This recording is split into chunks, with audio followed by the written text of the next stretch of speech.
자리에 앉아주시기 바랍니다. 예. 이스라엘의 첫 번째로 등장하던 사사의 이름은 온니엘이었습니다. 그는 이제 여호수아의 딸과 갈렙의 딸과 결혼한 그런 사람이었죠. 그리고 나서 이스라엘 백성들이 몇 년 동안 고통받았죠. 40년 동안 평안을 누리다가 그 뒤에 18년 동안이나 에그론에게 조공을 바치면서 살았습니다. 그때 하나님께서는 한 사사를 세우셨는데 그 사사의 이름이 바로 누구예요? 에훗이다라고 성경은 말하고 있습니다. 저는 오늘 이 사사 에훗을 이야기하면서 의외의 구원자라는 제목으로 하나님의 말씀을 여러분들과 함께 나누어 보고자 합니다. 하나님께서 이스라엘 백성들을 위해서 준비하신 구원자, 그러면 무엇인가 용맹하고 칼을 잘 쓰고 힘이 세고 지혜가 뛰어난 사람, 이런 사람을 쓸 것 같았는데 지난 시간에도 보았지만 지난 시간에 본 사람 어땠어요? 나이 많아 80이나 된 그러한 사람이었습니다. 그 사람을 하나님께서 쓰셔서 이스라엘을 40년 동안 평온하게 하셨어요. 그런데 이 이스라엘 백성들이 평온한 중에도 3장 15절에 보면 뭐라고 나오냐면 그들은 18년 동안이나 에글론에게 조공을 바쳤다라고 되어 있습니다. 왜 이렇게 오랫동안 조공을 바치고 살았을까요? 그들은 자존심 때문에 하나님 앞에 부르짖지 못했던 거예요. 하나님께서 40년 동안을 평온하게 해주셨는데 그 뒤에 자신들이 다시 우상을 섬기고 하나님 곁을 떠나니까 하나님께서는 그들에게 에글론을 18년 동안이나 조공을 바치며 섬기게 하셨음에도 불구하고 이스라엘 백성들은 자존심이 상하고 또 낯간지러워서 하나님 앞에 울부짖지 않았습니다. 근데 18년 동안 그렇게 지내다가 보니까 도저히 이대로는 안 되겠어요. 그래서 18년 동안이나 종처럼 노예처럼 조공을 바치고 살던 그들이 하나님 앞에 울부짖습니다. 여러분, 하나님의 백성은 자기 힘으로는 살 수 없는 사람들입니다. 지금 여러분들이 예수님을 만나기 전에는 내 힘으로, 내 의지로 살았습니다. 그러나 예수님을 만난 뒤로는 우리의 힘과 우리의 의지로 살 수 없습니다. 옛날에는요, 예수 안 믿을 때는 못된 짓 많이 해도 돈은 돈대로 잘 벌고 뭐 들키지도 않고 잘했어요. 그런데 예수 믿고 나면 어때요? 이상하게 다른 일을 하려고 하면 일이 잘 안 되고 심지어는 슬롯머신에 가서 땡겨봐도 돈도 잘 못 따고 그리고 딴 길로 가서도 겁나서 두리번두리번거리면서 혹시나 누가 보지는 않을까 두려워합니다. 왜 그렇습니까? 그것이 하나님의 백성이 되었기 때문에 그래요. 여러분, 하나님의 백성은 하나님께서는 아예 처음부터 당신을 의지하지 않고는 살 수 없도록 만들어 놓으셨습니다. 그러면 사랑하는 성도 여러분, 내 의지로 살지 마세요. 내 의지로 사면 이렇게 18년 동안 조공 바치고 사는 거예요. 우리는 어떻게 살아야 되느냐? 우리에게 어려운 일이 생기는 것, 그것은 하나님께서 우리로 하여금 기도하기 하기 위함이라는 것을 깨닫고 어려운 일이 생기거나 힘든 일이 생기거나 또 말 못할 고민이 생기면 하나님 앞에 울부짖으며 기도해야 합니다. 그런데도 이스라엘 백성들은 18년 동안이나 자기 힘의 능력으로 이 문제를 해결해 보겠다고 생각했기 때문에 하나님 앞에 나오지 않았습니다. 하나님께 기도하며 매달리는 것이 마치 비겁한 짓인 것 같고 또 자존심이 상하는 것 같이 생각되었습니다. 그러다가 도저히 견딜 수가 없는 상황이 되자 그때 비로소 하나님께 부르짖었습니다. 사랑하는 성도 여러분, 하나님 앞에서 이렇게 부르짖는 것이 아주 중요합니다. 그들의 부르짖음은 지금까지 버텨온 모든 자존심이나 또는 그 자기만이 가지고 있었던 자의식을 완전히 버리고 내 힘으로는 할 수 없습니다 라고 고백한 것이기 때문입니다. 하나님은 바로 이 순간을 기다려 오셨습니다. 그런데 하나님께서 이 이스라엘 백성들이 18년 동안이나 조공을 바치면서 어려움 가운데 살다가 하나님 앞에 부르짖었더니 하나님이 그들을 구원하려고 준비한 사람이 누구입니까? 오늘 본문에 보니까 뭐라고 돼 있어요? 왼손잡이 에훗이라고 이렇게 되어 있습니다. 여러분, 여기서 우리는 왼손잡이 그러면요 그냥 요 성경으로 보면 왼손을 잘 쓰는 사람 이렇게 생각할 수 있습니다. 왜냐하면 베냐민 지파들은요 용맹한 지파들인데 베냐민 지파들은 왼손을 잘 쓰는 사람들이 많았어요. 근데요 한국이나 이스라엘이나 동양 사람들은요 왼손을 잘 쓰면 천대받습니다. 그래서 어릴 때 자녀들에게 숟가락질을 가르치고 연필 잡는 것을 가르칠 때 왼손으로 잡고 숟가락질하고 왼손으로 잡고 연필을 잡고 쓰면 뭐라고 해요? 손을 탁 때리면서 야! 오른손으로 해! 숟가락질도 오른손으로 해야지. 왜 왼손으로 해? 연필도 오른손으로 잡아야지. 왜 그래요? 같은 오른손 왼손인데요 다릅니다. 근데 영어도 그렇더라고요. 그래서 한국에서 오른손을 뭐라고 해요? 다른 말로 바른손이라고 해요. 오른손은 바른손. 근데 영어에도 보니까 오른쪽, right. 그것은 오른쪽도 있지만 옳다 이런 뜻도 있잖아요. 그렇죠? 그러니까 이 한국이나 미국이나 전 세계적으로 왼손을 쓴다고 하는 것은 무언가 천대받는 입장입니다. 오른손으로 숟가락질을 하고 오른손으로 연필을 잡으면 저 집은 자녀 교육을 잘 시켰다 하는데 왼손으로 숟가락질하고 왼손으로 연필 잡으면요 아이고 저 부모가 누군가 애를 어떻게 가르쳐서 저래? 라고 이야기합니다. 이렇게 왼손잡이는 천대받았어요. 근데 제가 이 이것을 히브리어 원문으로 보니까 왼손잡이라는 뜻이 아니에요. 여기서 말하는 왼손잡이는 원문으로 보면 오른손이 묶여있는 자 이런 뜻이에요. 오른손이 묶여있다는 얘기는 오른손이 내 맘대로 움직여. 그래서 오른손을 묶고 다녀. 누가 그래요? 어려서부터 소아마비로 태어난 아이들 또는 자라다가 내성마비가 된 사람들은요 이 손이 뇌하고 상관없이 자기 멋대로 움직여. 그래서요 그들은 예를 들어서 오른손에 내성마비가 걸린 사람은요 오른손을 이렇게 묶고 다닙니다. 안 그러면 얘가 지 멋대로 움직여요. 즉 여기에서 말하는 왼손잡이라는 뜻은 오른손을 묶고는 그러한 장애인이라는 뜻을 가지고 있습니다.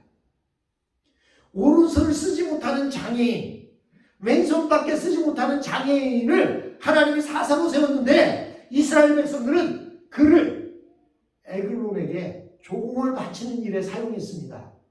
한번 생각해 보세요. 조공을 바치러 가는 사람이 기골이 장대하고 무기를 잘 쓸 것 같고 지혜가 특출하고 이런 사람이 조공을 바치러 가면 그 나라 왕이 이 사람을 잘 받아줄까요?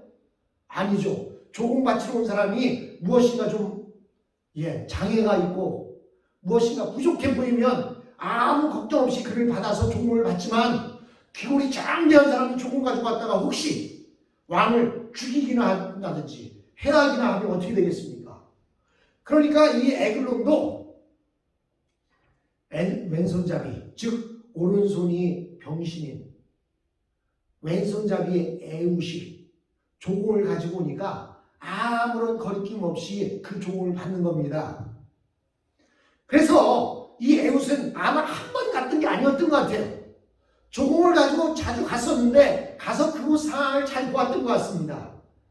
그래서 이 에훗은 에글론을 해하기 위해서 자기의 오른쪽 허벅지에 칼을 숨겼습니다. 여러분, 왜 오른쪽 허벅지에 칼을 숨겼을까요? 오른손을 못 쓰기 때문에 그래요.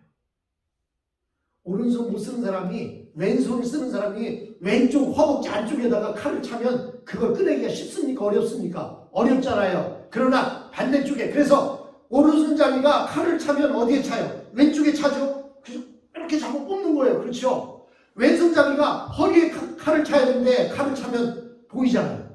칼 차고 못 들어가잖아요. 그러니까 오른쪽 허벅지 안쪽에다가 칼을 숨겼습니다. 그리고는 조공을 바치러 가니까 에글론과 신하들은 아무런 의심 없이 그를 맞아주었습니다. 왜? 그는 장애인이었기 때문에. 아이고, 저렇게 오른손도 못 쓰는 저 장애인이 뭘 어떻게 하겠어?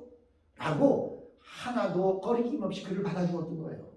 근데 조공을 마치고 나서 다른 사람들, 그 같이 들고 갔던 사람은 다 보내놓고 자신은 길갈에서 돌 우상이 있는 곳에서 되돌아갑니다. 여러분, 길갈이 어디예요?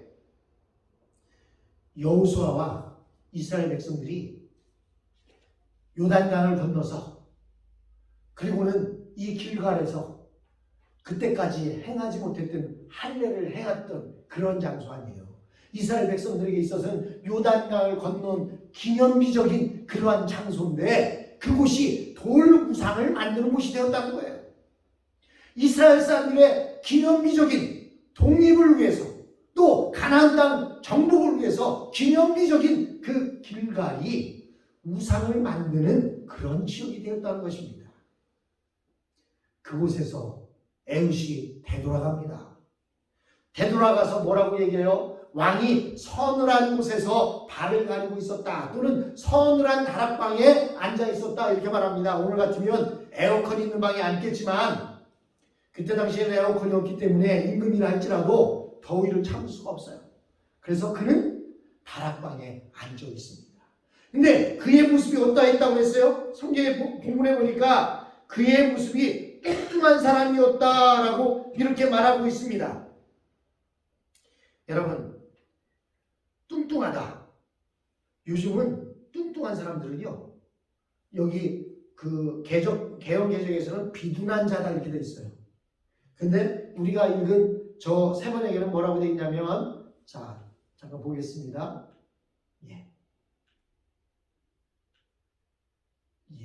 여기 보니까 19절 몇 절이죠? 17절.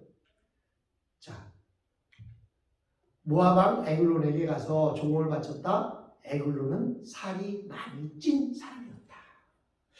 여러분, 요즘은 뚱뚱한 것이 막 하니까 막 그 다이어트를 해야 된다고 하지만요, 옛날 시대는 이 살이 많이 쪘다라는 얘기는요, 힘이 세다는 얘기입니다. 살이 많이 쪘다. 그래서 옛날에 지금처럼 뒤에 지혜가 뛰어난 사람이 이기는 세상이 아니고 그때 당시에는 힘으로 이기는 세상이기 때문에 살이 많이 쪘다. 이 얘기는요, 힘이 세다는 얘기입니다. 여러분, 한국에는 씨름이 있고요. 일본에는 뭐가 있어요? 스모라고 하는 씨름이 있어요. 일본 씨름이. 그 일본 씨름하는 그 선수들 한번 보세요. 어때요? 이 사람이 이게 사람인지 돼지인지 구분이 안 갈 정도로 엄청나게 살이 쪄 있습니다. 왜 그래? 힘으로 밀어서 그 둥그런 원 밖으로 내보내야 되기 때문에 힘이 센 사람, 옛날에 여기서 말하는 살이 많이 찐 사람이라는 얘기는요, 힘이 장사라는 얘기입니다. 그러니까 왕이 된 거예요. 그때 시대에는 어떻게 왕이 됩니까? 동물 세계나 똑같아요. 동물 세계에도 싸워서 이기는 사람이 동물의 왕이 되듯이 옛날 시대에는 힘이 센 사람이 왕이 되는 거예요. 에글론은 살이 많이 찐 사람이었어요. 힘이 센 사람이었습니다. 그런데 에훗이 다시 찾아가서 임금님께 드릴 말씀이 있습니다라고 얘기를 하는 거예요. 그러니까 그 임금님은 아무런 거리낌 없이 신하들을 다 내보내놓고 단둘이 만납니다. 왜 단둘이 만났을까요? 아마도 에글론은 이 에훗이 자기에게 무엇인가 비밀을 이야기해 줄 줄 알았어요. 이스라엘의 비밀이나 또는 모압왕 에글론이라 할지라도 연합군을 이루고 있었기 때문에 다른 족속들의 비밀을 이야기해 줄 줄 알고 기다리고 있는데, 이 에훗이 뭐라고 말합니까? 하나님의 말씀으로 드릴 것이라는 거예요. 그 이야기를 듣고 이 에글론은 깜짝 놀랐습니다. 그래서 벌떡 일어났어요. 여러분 한번 생각해 보세요. 앉아서 자리를 딱 차지하고 있는 사람을 칼로 찌르려면 내 힘으로만 찔러야 되는데 앉았다가 벌떡 일어나는 사람을 칼로 갖다 대면 어떻게 돼요? 그냥 칼이 저절로 들어갈 거 아닙니까? 그래서 칼로 찔렀더니 칼 자루가 등 뒤에까지 나갔다. 이렇게 말하고 있어요. 그 비둔한 사람, 뚱뚱한 사람을 칼로 찔렀는데 칼이 등 뒤에까지 나갔다. 근데 이것도요, 제가 주석을 쭉 찾아보니까 등 뒤라고 하는 내용이 두 가지 의미를 가지고 있어요. 하나는 정말로 이 사람이 벌떡 일어나는 힘에 의해서 칼자루가 등까지 나갔다라는 의미도 되고, 두 번째는 어떤 의미가 되냐면 뒤라고 하는 얘기는요, 여러분 우리 뒷간에 간다, 뒤를 봤다 이런 얘기하죠. 그 뒤가 뭐예요? 용변을 봤다는 거죠. 하나님의 말씀이다라는 이야기를 듣고 이 다른 주석에 보면 그는 놀라서 뻘떡 일어났는데, 너무나 놀란 나머지, 여러분 놀라면 어떻게 해요? 막 똥을 좀 싸잖아요. 똥을 쌌다는 거예요. 저는 그거가 이게 맞는 해석일 것 같다 생각하는 이유가 뭐냐면, 이 신하들이 그가 에웃이 에글론을 칼로 찌르고 문을 닫아놓고 도망가는 동안에도 신하들은 눈 밖에만 있었어요. 왜? 우리의 왕 에글론이 용변을 보는 줄 알았다, 이렇게 성경은 돼 있어요. 용변을 보는 줄 어떻게 알아요? 밖에서 있을 때 두 가지 방법을 알 수 있죠. 힘을 주느라고 하고 힘을 줬다면 용변 보는구나 알 수 있어요. 두 번째 알 수 있는 방법이 뭐예요? 똥 냄새가 나면 알잖아요. 그런데 지금 에웃이 하나님의 말씀이다라고 하면서 이야기했더니 깜짝 놀라서 뻘떡 일어나면서 놀라갖고 똥을 지렸으니 똥 냄새가 밖에서 날까요? 안 날까요? 똥 냄새가 나니까 이 신하들은 임금님이 용변을 보시는구나. 그러면 임금님이 용변 보는데 누가 문 열고 들어가겠습니까? 밖에서 기다리겠죠.